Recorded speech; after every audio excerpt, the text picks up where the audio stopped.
Fortuna, we're about to have an important talk, so just wait here for a bit, okay? Emilia, yes, Mommy Fortuna. Emilia obediently replied to Fortuna, who had brought her to the princess room and told her to wait there. Seeing the smile on Emilia's face as she saw her off, Fortuna couldn't help but slightly widen her eyes. She patted Emilia's long silver hair and relinquished a worried sigh. Before, Emilia would always look a little upset about being left behind in the princess room. As much as she tried to hide it, the way she puffed up her blushing cheeks and turned her face away left no doubt that she was pouting. It's been a while since she saw that obvious attitude on Emilia's face, so, naturally, Fortuna was worried. Fortuna, Emilia. Emilia, huh? Fortuna, never mind. She stroked her hand through her daughter's hair, as if wanting to ask her something, but seeing Emilia's innocent eyes gazing back at her, Fortuna only shook her head, smiling. Though she still couldn't help but worry, Fortuna figured she should just be glad that Emilia wasn't making a fuss. And since there were visitors waiting for her, Fortuna decided to leave well enough alone. Waving her little hand, Emilia said goodbye to Fortuna as the door closed behind her, followed by the sound of the bolt clicking. With the door safely locked, Emilia was left in the princess room alone. Although lately, that hasn't been the case. Emilia, okay, you can come out now. Waiting a whole minute to make sure that Fortuna had left for good, Emilia returned to the center of the room and called out in a whisper. Naturally, she was the only person in the room, and no one was supposed to answer, but little specks of pale blue phosphorescence drifted into the brightly lit chamber. Seeing their dull, faint glow, Emilia's amethyst eyes quivered with joy. Over the time she spent in the princess room, she seemed to have inexplicably acquired the ability to communicate with them. She called them fairies, though they were actually micro-spirits, and while Emilia's name for them was close, the nuance was a little bit off. Regardless, the micro-spirits did not fault young Emilia for her rudeness. Emilia, Fairy-san, thanks for coming today. The little girl said, thanking them for not letting her be alone. Hearing this, the lights glowed bright, dancing in reply. Emilia. Watching the dancing micro-spirits, Emilia intensely recognized their goodwill towards her. They were not only here to dispel her loneliness, but to help her to the best of their ability. And whenever Emilia grew too lax while walking around outside, they would promptly warn her before anyone spotted her. She had escaped the princess room many times after that. No one seemed to have noticed the gap in the tree roots leading outside, and Emilia continued using it for her escape. At first, she had gotten cuts over body and clothes while trying to force herself through, but now that she'd acquired the knack for it, it was no longer a concern. Until then, she had to apologize for getting her clothes dirty over and over, and Fortuna had very nearly gotten suspicious. It was really a close call. Emilia, she was definitely really suspicious. But it all worked out in the end. Hee hee. Emilia puffed up her chest, bragging about her improvements, while the pale blue light swirled around her head as if praising her.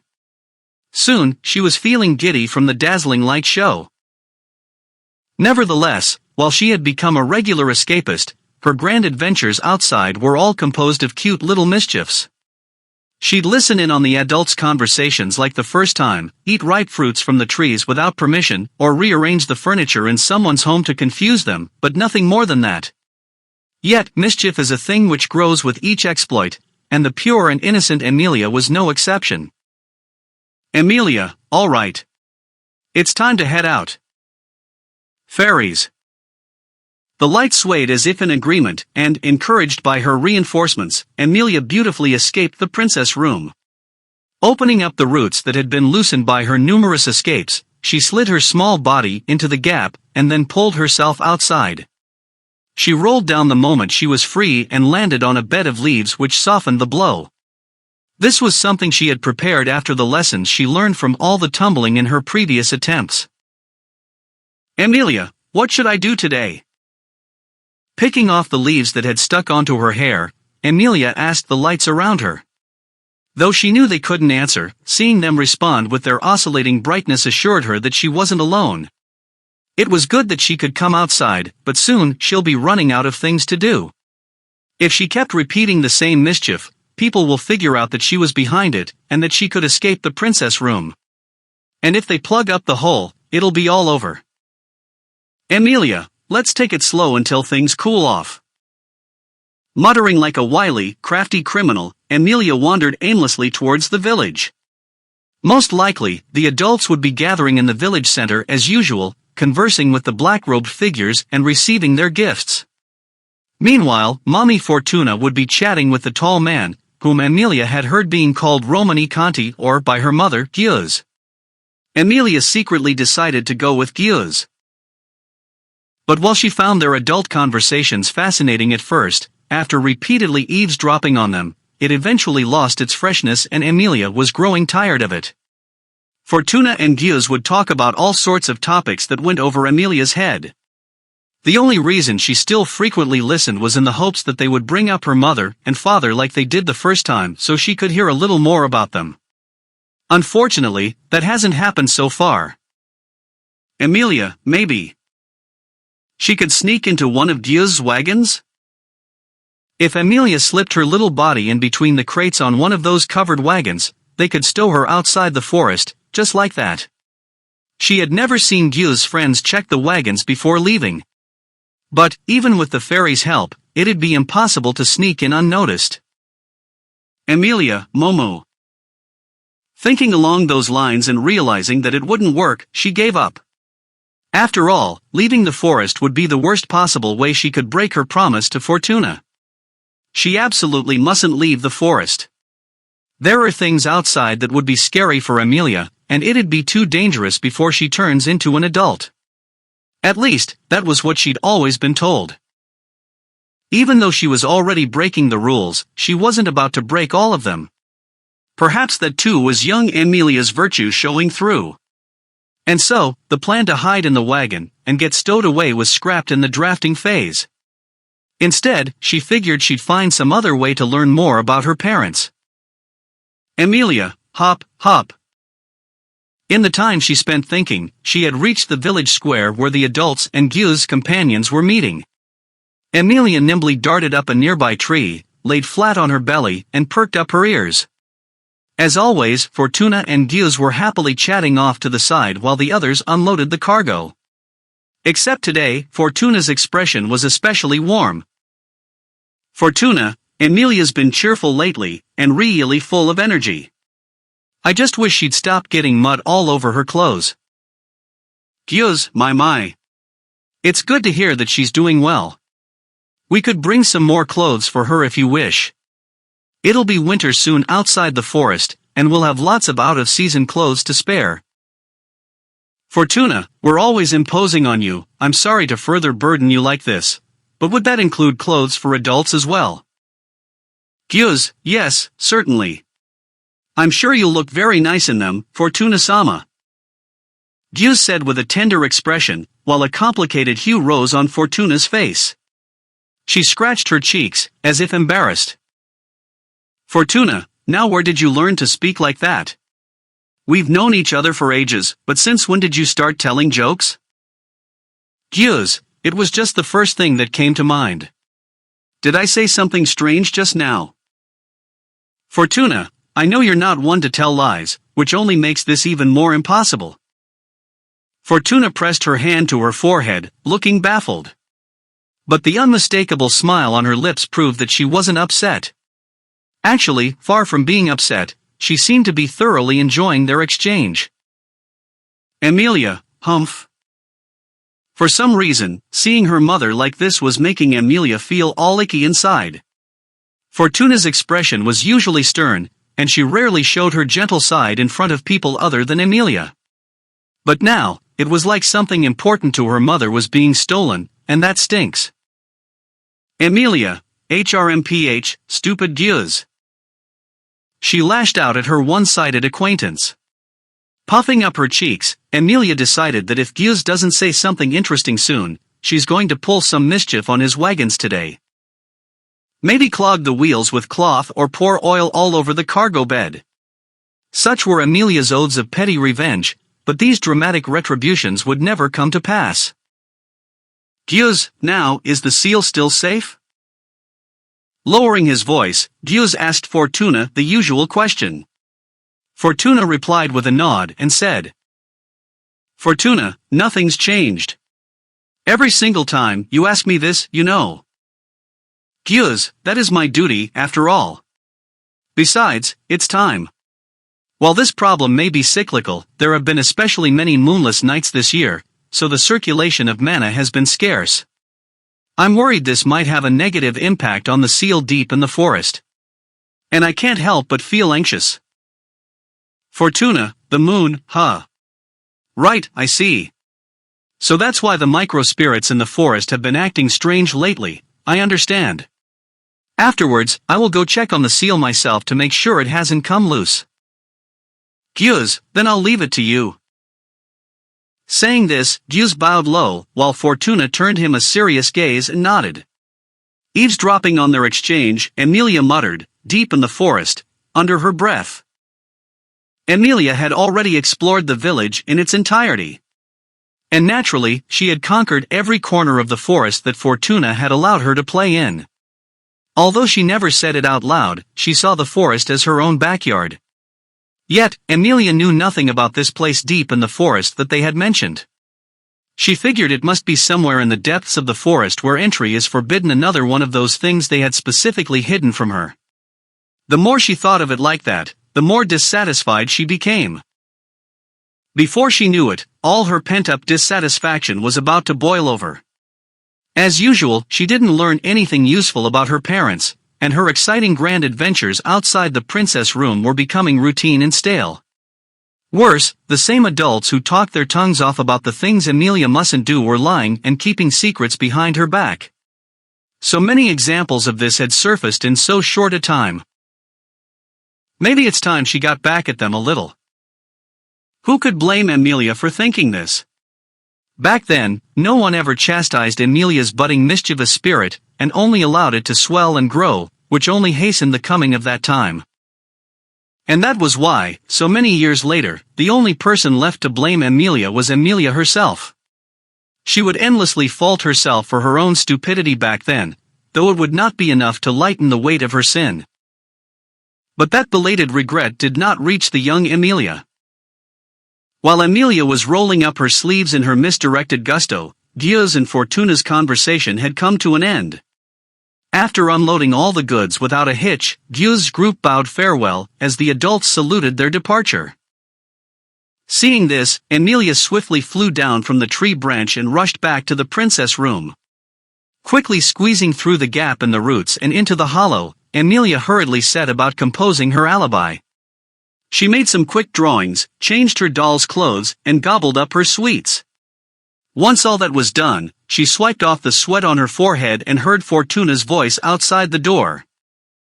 Fortuna, Amelia, sorry you had to wait. Have you been a good girl today? Amelia, have I been a good girl? I have. Yep, I have. Fortuna. Convinced that she was fooling Fortuna with her expert performance, a satisfied expression rose on Amelia's face. But seeing Amelia like this, Fortuna quietly squinted her eyes, giving her a look. Getting a bad feeling about that sharp gaze locking onto her, Amelia figured any misstep here would only deepen her suspicion. Amelia, what is it, Mommy Fortuna? Even if you stare at me like that, I didn't do anything. I just ate some sweets, drew some pictures, and played with my doll a little. I didn't go outside at all. Really? Fortuna, is that so? Well, all right. It seems Fortuna was completely deceived by Amelia's acting. Although she felt guilty about lying to her mother, Amelia reminded herself not to be bothered by it too much and focus on plotting her ruthless revenge instead. Fortuna and Guz were talking about a seal deep in the forest. As far as Amelia could remember, a seal should be a place used for hiding something. That is, for hiding something that'll be trouble if it got out. And so, the manner of Emilia's revenge on Fortuna and the adults was decided.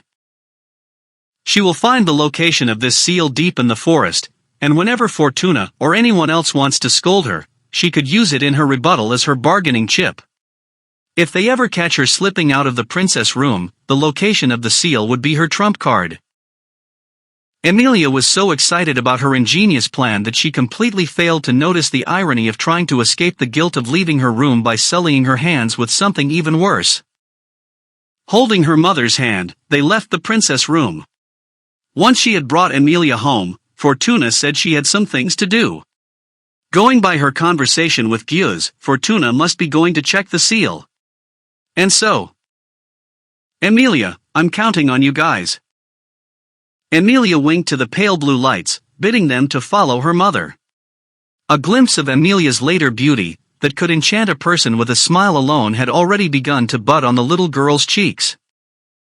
This was the second time Subaru visited this place, but the first in this loop. The lonely building stood atop a small hill. It wasn't especially rundown, but was more like an average home with no notable characteristics. Comprised of a bedroom and a living room, there was a basic kitchen in the lounge area, much like a small apartment unit in Subaru's original world. It was enough for a single person to comfortably live in, but it must have been cramped for an adult and 2 kids. That was the sentiment Subaru held as he ruminated on the significance of this building. Standing outside the door, he gave it a few knocks. Then, after a brief silence, he heard, "Come in," from inside, and was relieved to know that he was right. But he immediately put away that sense of relief as he placed his hand on the knob and opened the door. The faint fragrance of old wood grazed his nostrils. And, feeling the lukewarm air meeting his skin, Subaru stepped inside. "It took you longer than I thought." In the back of the room, there sat a figure on the austere bed. Apparently, they were just getting a refill of tea, pouring boiling water into their cup. That was probably the reason behind the dampness pervading the room. Subaru confirmed that there were 3 cups on the table, but only one was filled. "Subaru, so I'm the first guest to arrive?" "Louis, that's right. You're the first, Subo. Hope you like your tea a bit strong." "Subaru, doesn't really matter. Weak or strong, leaves just taste like leaves." "Louis, a comment like that makes me wonder why I even bother brewing for you. Now I understand what Ram's always grumbling about." Wryly smiling at Subaru, Louis Theta took an empty cup and proceeded to fill it with boiling water. After throwing in some tea leaves to soak, she pushed it over to Subaru. "Theta, here, you must be thirsty. Go on, drink up." "Subaru, I think if I down the whole cup like this, my remaining HP is gonna drop straight to 0. But, thanks." Theta furrowed her brows, a bit confused by his joke, while Subaru blew on his tea to cool it before bringing it to his lips for a sip. The thick flavor of grass passed over his tongue and down his throat. No matter what they're called or who brewed them, leaves are still just leaves. "Subaru, I couldn't even get used to Rem's tea. My body really doesn't take well to this stuff, seriously." "Theta, I should have guessed. Well, that settles it. I'm never gonna brew tea for you again." Watching Subaru scrunch up his face and stick out his tongue, Theta gulped down her cup of tea in a single breath. Then, giving her own hair a few pats through her dangling sleeves, she plunked herself back on the bed and faced Subaru once again. "Theta, I was hoping to lighten the mood a bit before our talk, but didn't think we'd end up with more disagreements." "Subaru, when you put stuff from the side stories into the main text, readers who happen to skip them will get confused, so let's have no more of that. Switch gears, let's just get to our conversation." "Theta, you say these things like it's no effort at all." Giving an astounded sigh, Theta held her little palms to her forehead. Then, her gaze passed through Subaru, as if to stare beyond the door. "Theta, setting that aside. So it was you, Subo. I thought as much. Rather than Garbo, chances were, either you'd come here alone, or neither of you would think of this place before my rotation ended." "Subaru, The odds were pretty stacked against Garfield, huh? If that guy hears what you just said, he'll probably be wailing. Theta, wailing, bawling, is that all it'll be? I was imagining a more serious reaction. If Garfield finds me here, that is. But I'm not too worried about that.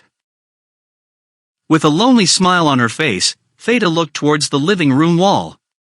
Subaru followed her gaze and saw the metal shields hanging there, gleaming with their silvery sheen. The two shields crossed over each other, adorning the wall just as he had seen them last time. When they were little, the siblings Garfield and Frederica would play ramming at each other with those shields, filling each dent and crevice with memories. Simply put, this was Garfield and Frederica's childhood home.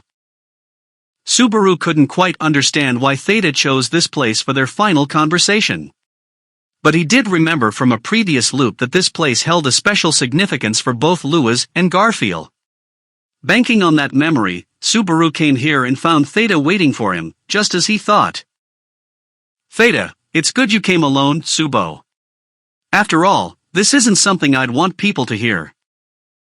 Subaru, yeah, I left Otto behind. Didn't think I should bring him along for what we're about to discuss here. While the statement sounded like he was leaving a warrior behind for a fight that was out of his league, that wasn't Subaru's intention at all. It was just that Lewis' past was a subject that would necessarily involve the witch.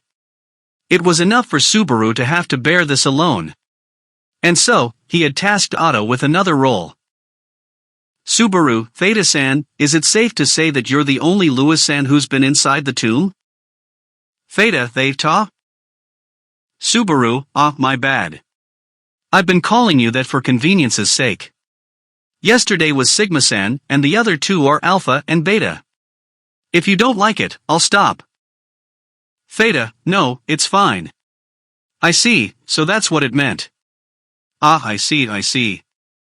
Surprisingly, I don't dislike it. Muttering, Theta, over and over under her breath, Theta's face softened as if embarrassed. She closed her eyes and, after several seconds of silence, opened them again. Theta, what I'm about to tell you is everything I have seen of the sanctuary's creation. And a part of the events leading up to Lewis Meyer being sealed inside the crystal. Subaru, right. Theta, as for what you'll think once you've heard it, and what you'll want to ask me. As one of the 4 representative Lewises of the sanctuary, I will leave that up to fate. Declaring this grave responsibility, Theta smiled as Subaru held his breath. Theta, is your heart up to the challenge?